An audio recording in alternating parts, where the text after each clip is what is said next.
Elaine, Jim from Sales Octane. I'm okay if you decided to go with another supplier for your project, or if you've not yet made the decision, or even if this is going to slip out for a month or two. I just want to make sure that I didn't drop the ball. Today is Tuesday, April 6th, and I am tied up for the rest of the day with the project, so I will give you a call first thing tomorrow morning, or if it's more convenient, please feel free to give me a call. My number 216-347-5611. Again, Jim, Sales Octane, 216-347-5611. Thanks, and have a good day.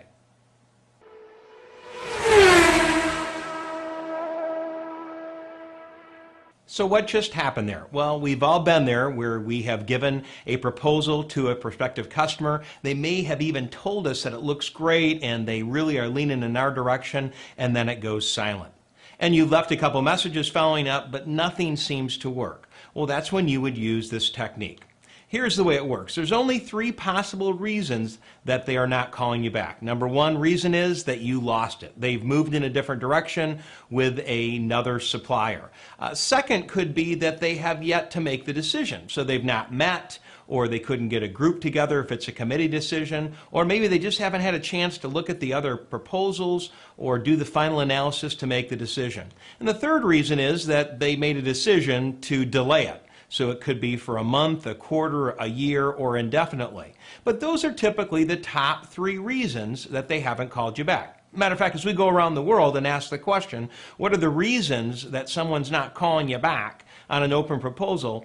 We've never heard a 4th. So if you come up with a 4th reason, please let us know so we can modify the technique to help the rest of you out there.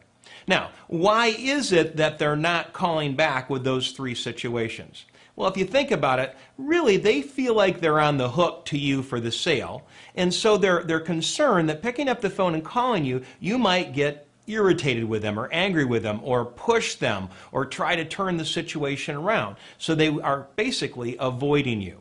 So what we're going to do is we're going to use a different process, kind of reverse psychology, and say that you're okay, that you're okay. And basically what you would start is, Elaine, this is Jim from Sales Octane. I'm okay if you went with someone else on your project. So that would be the variation of you'd lost it. And I'm okay if you've not yet decided, meaning if there is no decision. And last, or I'm okay even if you're going to hold off for the next quarter or the next year or whatever your timetable is. That is the delay. So it's one solid line of information where you say, I'm okay if you decided to go with somebody else on your project, or if you've not yet decided, or even if you're going to hold off and this is going to slip into next year. Now, when you do that, what happens is you let them off the hook. So for just a minute, they were worried about not calling you back. Now they hear that you're okay with all 3 of those situations. It's going to release them from this fear of having the conflict with you. Now, it's really important, though, that you remember to say the words, I'm okay, within the first 4 seconds of the voicemail. So don't spend a lot of time as you begin this voicemail with, Elaine, this is Jim from Sales Octane. About 3 weeks ago, we got together, I gave you a proposal, and I just want you to know that I'm okay if you decided. That will not work. They already know who you are. They know why you are calling. So if you don't get to I'm okay quick enough, they're never going to hear it because they've already deleted your message. So think about it like a sand timer. You've got 4 seconds to get the words I'm okay or I am okay out of your mouth and into that voicemail message, so that for a second they hold on the phone to figure out, whoa, they're okay. Now, the next piece is you need to get them to call you back. So now we're going to include in there some obligation. And here's what I mean by that. You want to obligate them to pick up that phone right away and call you back. So the way that you do that is you basically guilt them a little bit by saying, I just want to make sure that I didn't drop the ball, or I didn't miss something. I just want to make sure that I didn't make a mistake, or I just want to make sure that I didn't miss a follow-up date. So what you're doing is you're sending the message to them that you are concerned that you messed up, and that's the reason that they're not calling you back. Now, this works very well because this entire process has focused around the fact that you've always told them, I'm going to be tied up, so I'll give you a call. I'm going to be tied up, so I'll give you a call. I'm going to be busy with this, so I'll give you a call. And you've always reminded them when you left the message that I'm calling back as promised. I told you I'd give you a call today. I'm calling back as promised. So what you've done is you've built up this environment of trust where you do what you say you're going to do.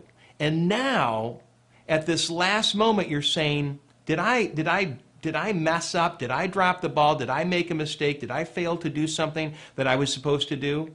The process of those three elements, setting the expectation of always doing what you say you're going to do.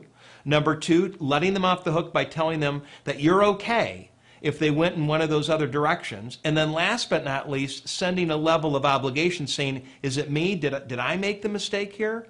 That will often get them to make the call back to you.